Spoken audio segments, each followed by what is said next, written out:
Alhamdulillah wa syukurillah wa la hawla wa la quwata illa billah wa salatu wassalamu ala rasulillah wa ala alihi wa sahbihi wa mu'alah amma ba'd. Qala ta'ala fil qur'anil azim a'udhu billahi minasyaitonir rajim bismillahirrahmanirrahim. Qalu subhanaka la ilma lana illa ma'allamtana innaka antal alimul hakim. Wa qala Rasulullah sallallahu alaihi wasallam manin taqala liyata'allama ilma ghufira lahu qabla ayakhtua. Sadaqallah sadaqa Rasulullah sallallahu alaihi wasallam. Hadirin jamaah salat subuh yang dimuliakan Allah Subhanahu wa taala. Pertama dan yang utama adalah kita bersyukur kehadirat Allah Subhanahu wa taala. Alhamdulillah pada pagi ini kita bisa melaksanakan ibadah salat subuh berjamaah. Mudah-mudahan ibadah kita diterima oleh Allah Subhanahu wa taala. Shalawat dan salam mari kita limpahkan kepada junjungan Allah Nabi besar Muhammad sallallahu alaihi wasallam. Hadirin jamaah rahimakumullah, sebelum mengawali ta'lim, marilah kita sama-sama membaca shalawat kepada Rasulullah sallallahu alaihi wasallam. Man shalla alayya sholatan sallallahu asron. Barang siapa yang membaca sholawat kepadaku, kata Rasulullah, maka Allah akan memberikan rahmat kepadanya 10 kebaikan.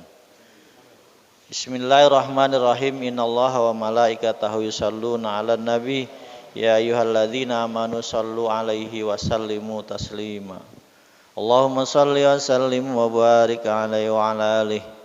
Ya Rabbi bil Mustafa baligh maqasidana waghfir lana ma madha ya wasi'al karami.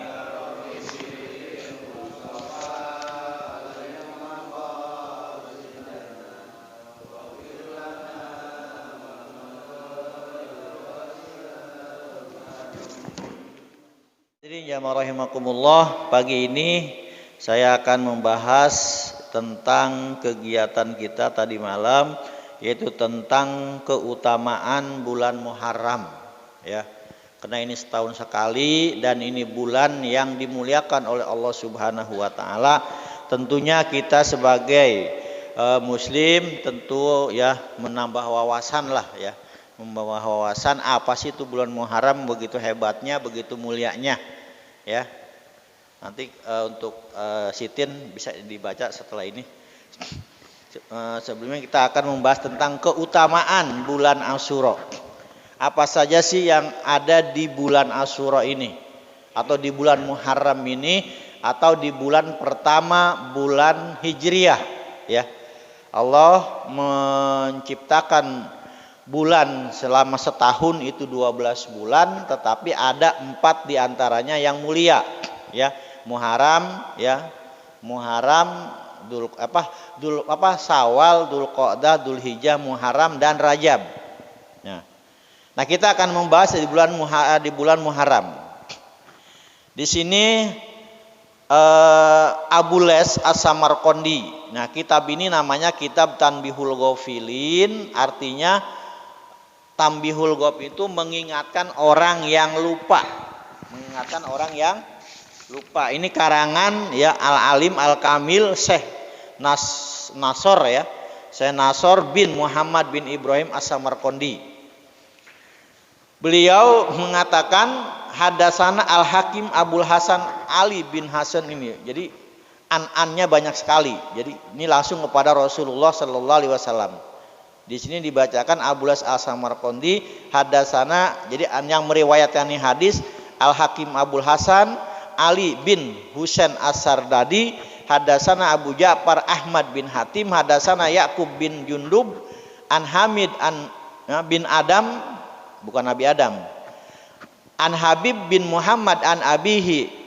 Jadi dari bapaknya, dari Ibrahim As-Sa'i, dari Maimun bin Mahron, dari Abdullah bin Abbas. Nah, lanjut ke Abbas, ini adalah sahabat daripada Rasulullah SAW. Qala Rasulullah sallallahu alaihi wasallam. Nah, Rasulullah SAW bersabda, "Man shoma yauma Asyura minal Muharram a'tahullahu ta'ala thawaba asaratu alafin malakin." Barang siapa yang puasa di bulan Muharram, ya, 1 hari saja. 1 hari 1 hari itu kapan? Jadi bulan Muharram.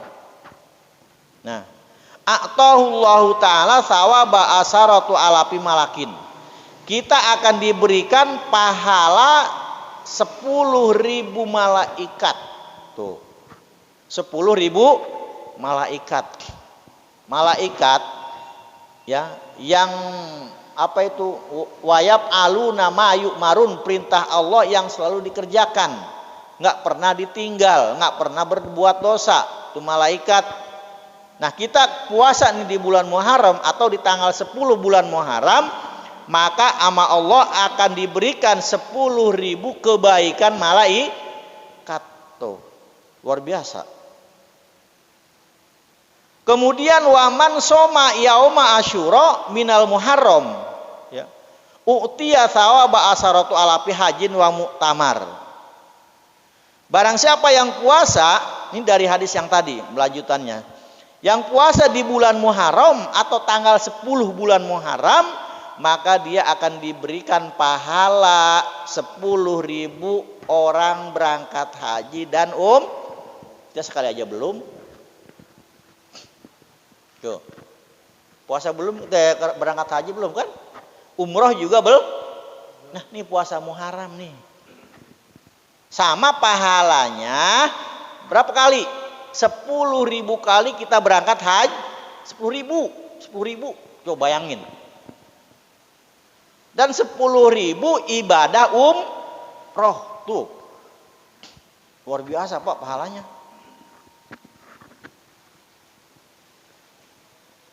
Bahkan di sini ditambahin wa asratu alafi syahidin, dan diberikan pahala 10.000 orang mati syahid.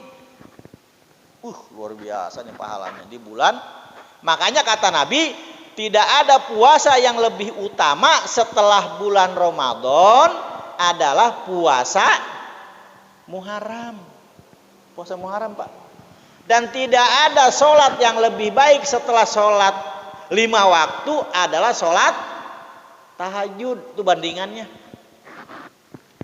Kalau bahasa kita mah tahajud itu adeknya sholat surat fardu, adeknya tuh. Atau puasa Muharram adeknya bulan Ramadan. Wah, luar biasa Pak, ya kan? Oke lah kita tiap hari, ya bahasanya udah GGS tiap hari tuh. Pas Muharram coba disempatkan lah 1 hari saja, 1 hari saja, ya. Nah, jadi kita dunianya udah kenyang, akhiratnya lebih kenyang. Kalau di dunia mah ya kita habis makan udah langsung kan kenyang, merem mata. Mau sholat subuh juga kesiangan. Kebanyakan makan kupat ini. Jadi lama di kamar mandi. Ya. Tuh. Tapi di akhirat udah jelas. Tapi di akhirat udah jelas, enggak ada sakit perut. Yang ada senang terus. Ya. Nah, itu luar biasa Pak pahala. Maka inilah hebatnya ngaji. Jadi tahu kita hebatnya ngaji. Nah, ini tahu hebatnya ngaji nih, ya. Tuh. Luar biasa. Pertama kita diberikan pahala haji 10 kali haji dan umroh, dan dikasih pahala 10.000 orang mati syahid. Luar biasa itu, Masya Allah. Kemudian, nah yang kita lakuin tadi malam, waman masaha yadahu ala si yatim yauma asyura rofa Allahu lahu bikulli sya'ratin darajatun. Barang siapa yang di bulan Muharram nih, ya, selain kita tadi santunan, kita salaman, diusap tuh rambutnya, anak yatim. Anak yatim. Ya. Itu maka Allah akan mengangkat derajat buat kita setiap helai rambut anak yatim yang kita elus, tuh. Anak yatim yang kita elus, itu bahkan bikulli sya'ratin darajatun. Itu menjadikan derajat buat kita. Jadi ada ilmunya, jangan asal usap-usapnya. Nah, kita mah asal usap-usap kasihan kan gitu ya, kasihan. Ya kan? Padahal itu ngusapnya itu ada ilmunya. Ada ilmunya, ya. Makanya sering dikatakan kata Syekh Juban, ya, Juban di dalam kitabnya, Fakullu man bighairi ilmi ya'malu amaluhu mardatul tuqbalu. Saya kemarin dengar itu yang itu. Nah, jadi ada ilmunya. Ya. Kayak kita nih sekalian kita belajar lah. Kita belajar Pak ya. Sekalian kita ketika kita cukur rambut, yang benar itu bukan digunting, tak, langsung dimasukin ke air. Tak, bukan itu sebenarnya. Yang benar cukur rambut itu adalah ya, nggak apa-apa kita dikelilingin nggak apa-apa nggak masalah. Cuman itu jangan digunting. Nanti diguntingnya sekaligus, digundulin tuh, buru rambutnya digundulin, kemudian ditimbang tuh rambut. Ada berapa gram nih? Umpama ada 1 gram. Nah 1 gram itu dibeliin tuh seharga emas murni 24 karat. Yang sekarang berapa tuh? 900 ya, 900.000 emas. Nah jualah itu, bukan digunting truk. Nah ini kebuang tuh rambut. Berarti mengurangi sedekah. Itu yang benar. Ya.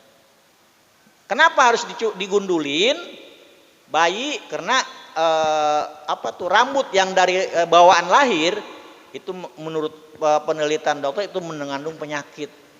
Ya. Kalau dibiarkan sampai tumbuh lebat lah ya. Itu caranya seperti itu. Kalau kita makan digunting truk 1, nah itu enggak. Kalau kita usap aja lah. Nanti, nah itu juga harusnya tahu tuh ya, yang mimpin itu tuh kekahan seperti itu ya. Jadi itu nanti dicukurnya sekaligus, dibotakin tuh bayi, ya nanti ditimbang di toko emas ada berapa gram nih, nah itu, nah gramnya ini nanti kalau ada 1 gram, ya itu duitnya kan 900 tuh, nah yang 900 itu nanti disedekahin.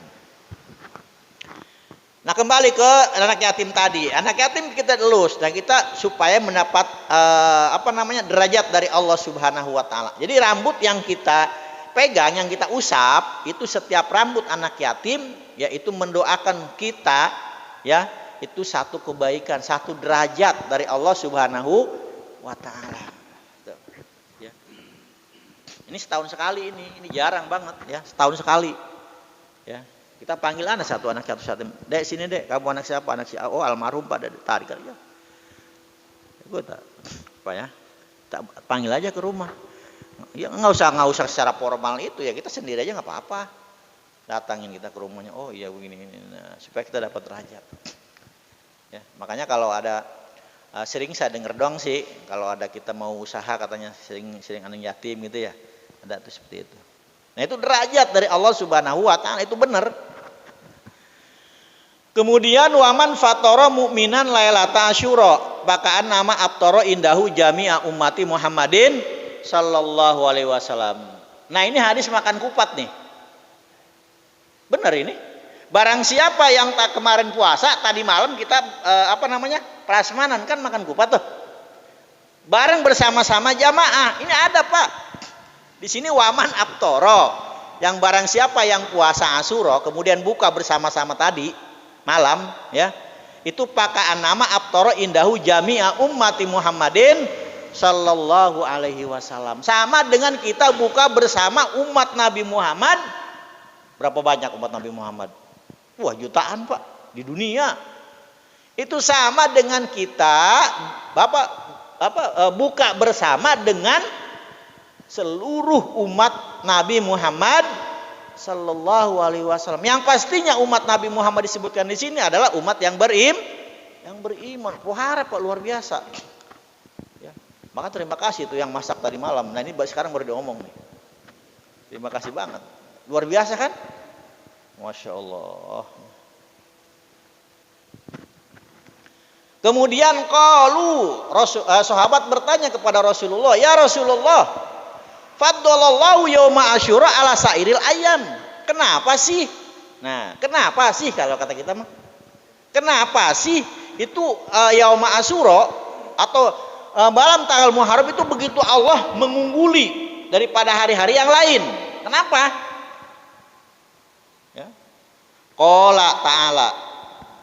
Kemudian Nabi Muhammad menjawab pertanyaan para sahabat. Naam, betul kata Rasulullah sallallahu alaihi wasallam. Khalaqal ta'ala samawati wal ardi yauma asyura. Karena Allah menciptakan 7 lapis bumi dan 7 lapis langit dan seluruh isinya itu adalah yauma asyura. Ya, di tanggal 10 bulan Muharram. Ya. Tuh. Maka ada yang mengatakan katanya Muharram itu dan langit ya dan isinya itu di tanggal 10 bulan Muharram. Di bulan Muharram nih, Pak. Makanya bulan yang utama setelah bulan Ramadan adalah bulan Muharram. Hari yang utama setelah hari-hari yang lain itu adalah hari Jumat. Ini kita harus tahu nih. Nah, ini kita ngaji nih penting. Ini wawasan buat kita nih. Kemudian wa khalaqal jibal yauma asyura.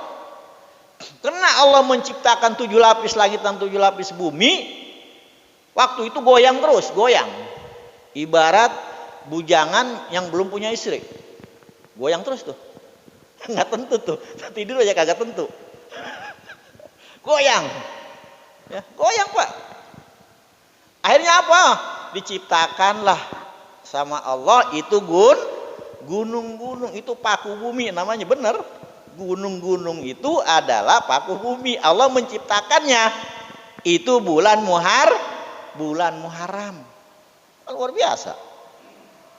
Ya kan? Kemudian wa khalaqa Hawa yauma asyura.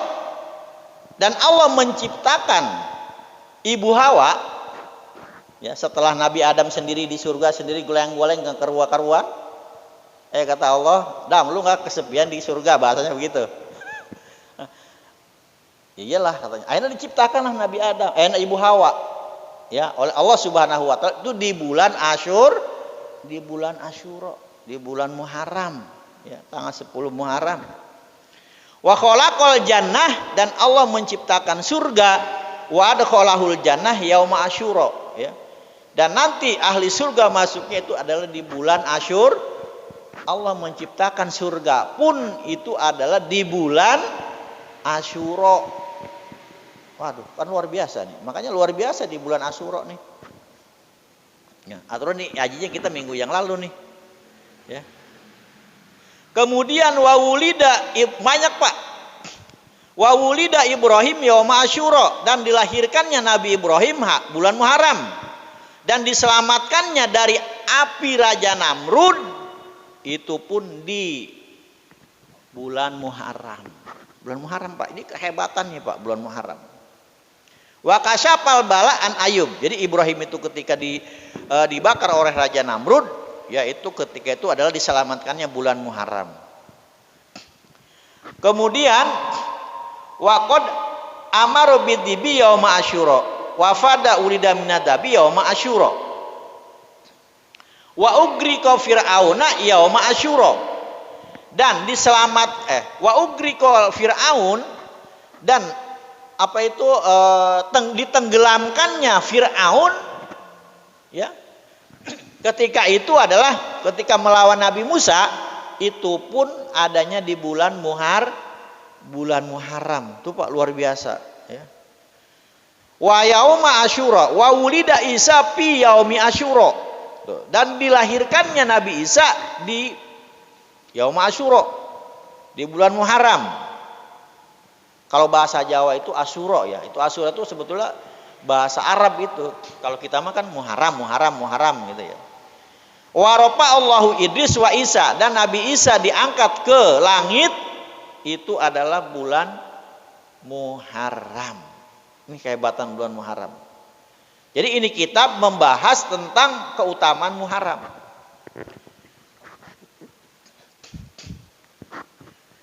Wa yaumal qiyamah fi yaumi asyura. Dan hari kiamat, ini hari kiamat yang tidak tahu, yang tahu hanya Rasulullah, yang tahu hanya Allah Subhanahu wa taala. Dan itu pun kejadiannya nanti di bulan Asyura, enggak tahu kapan. Dan luar biasa ya.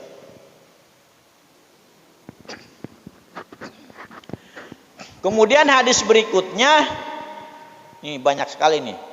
Hadatsana Muhammad bin Fadl hadasana Muhammad bin Ja'far hadasana Ibrahim Ibnu Yusuf hadasana Al-Musayyib Abi Bakrin an Ikrimah radhiyallahu anhum qala ya yauma asyura huwa alladzi tabihi ala Adam.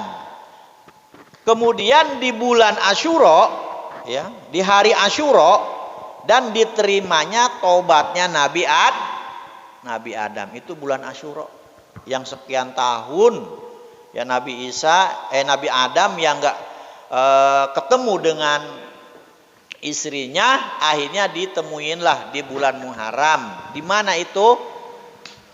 Di mana? Di Jabal Rahmah.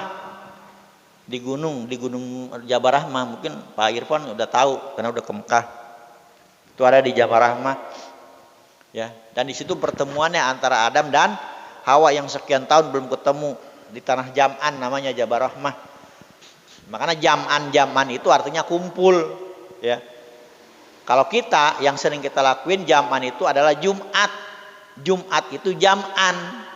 Artinya kumpulnya para muslim, ya. Itu di hari Jumat. Jumat itu kumpul, ya. Jumat tuh. Pertama yang ngelakuin sholat Jumat siapa? Rasulullah SAW, ya. Itu di Madinah. Pertama sholat Jumat di Madinah setelah turun ayat ya ayyuhalladzina amanu idza nudiya lis-sholati mi yaumil jumu'ah. Itu di tanah Jam'an. Itu Jumat. Jumat itu artinya jam'an. Ijma ulama. Ijma itu adalah kumpulan para ulama dari jama' ya, jamaah fil madi. Nah itulah, jadi di bulan Asyura itu diterima taubatnya Nabi Adam, ya. Wa huwal yaumul ladzi ahbata fihi Nuh minas safinah. Dan di bulan Asyura ini adalah turunnya atau berhentinya perahu Nabi Nuh. Itu pun di bulan Muharram, ya. Nanti kita kajilah, ini ada rekamannya nih. Pasoma syukron, kemudian Nabi Nuh bersyukur, ya. Nabi Nuh yang ketika itu dia membuat perahu di atas gunung. Ceritanya nih, kok membuat udah Nabi Nuh diledekin sama kaumnya, tiba-tiba Nabi Nuh ada perintah dari Allah disuruh bikin perahu karena nanti akan ada azab dari Allah. Tiba-tiba Nabi Nuh yang nggak masuk akal bikin perahu di atas gunung, tambah gila kaumnya. Masa Nabi Nuh bikin perahu di atas gunung? Nggak mungkin. Gimana ini, orang gila apa? Ya. Nabi Nuh tetap diam. Ya. Akhirnya apa? Setelah perahu selesai, ya, itu Nabi Nuh berdoa kepada Allah Subhanahu Wa Taala. Tetapi sebelum itu ada azab. Itu perahu Nabi Nuh, ya, itu dibuat apa? Jamban. Jamban masih kenal ya, bahasa Jamban ya. Kenal ya? Jamban dulu kita kan kalau di kampung itu ya kayak khutbah gitu ya. Ya, kita naik sebelum ada WC kan ya, jamban dulu mah ya. Di bawahnya ikan lele. Ya kan dulu kan gitu, saya ngalamin tuh. Waktu SD kelas berapa ya? Pokoknya SD lah. Nah kalau Nabi Nuh lain, itu perahunya dibikin jamban sama kaumnya, sama umatnya. Sama umatnya. Iya, pokoknya yang mau BAB naik ke gunung, yang mau BAB tuh. Ya, sampai penuh tuh. Sampai penuh. Satu saat ada orang buta. Penasaran, ngikut gitu kan sebenarnya mah. Orang buta itu naik orang buta naik ke atas. BAB di sana. Setelah BAB mungkin licin. Jatuh dia ke bawah. Atau ketiban atau di situ apa namanya? Guyang ini. Ya, berenang dengan kotoran kan. Begitu dia bangun, yang terjadi apa, Pak? Itu butanya dia sembuh, Pak. Dan yang penyakit korengan diolesin sama kotorannya sendiri, sembuh juga. Akhirnya itu apa? Kotoran yang ada di atas perahu yang begitu penuh, habis, Pak, buat obat. Itu mujizat, Pak, mujizat para nabi dan roh. Kalau kotoran kita, nauzubillah. Itu mujizat, Pak. Mujizat tuh jadi kotoran, jadi obat, kan? Itu hebatnya Nabi Nuh. Dan itu pun itu ya setelah itu barulah Nabi Nuh setelah kejadian-kejadian dia berdoa. Tetapi umatnya tetap nggak beriman. Ya, nggak beriman sampai diturunkan azab kan ya. Sudah paham lah ceritanya itu. Cuman anaknya yang tidak beriman, ya. Nah, akhirnya di situlah. Jadi akhirnya Nabi Nuh selama 40 hari 40 malam itu air dari atas dan dari bawah. Dari bawah ini, Pak. Tiba-tiba tuh air langsung. Kalau tsunami mah nggak seberapa, mungkin itu karena yang tertinggal hanya 40 pasangan, ya kan? Itu. Cuman ini cerita agak panjang nih, nggak apa-apa dah. Nih, ketika itu kata Nabi Nuh, siapa yang ada di perahu ini, ya mungkin udah tahu belum nih? Tidak ada yang berhubungan, ya. Tidak ada yang berhubungan, karena itu kan berpasang-pasangan, kucing, semua hewan berpasangan.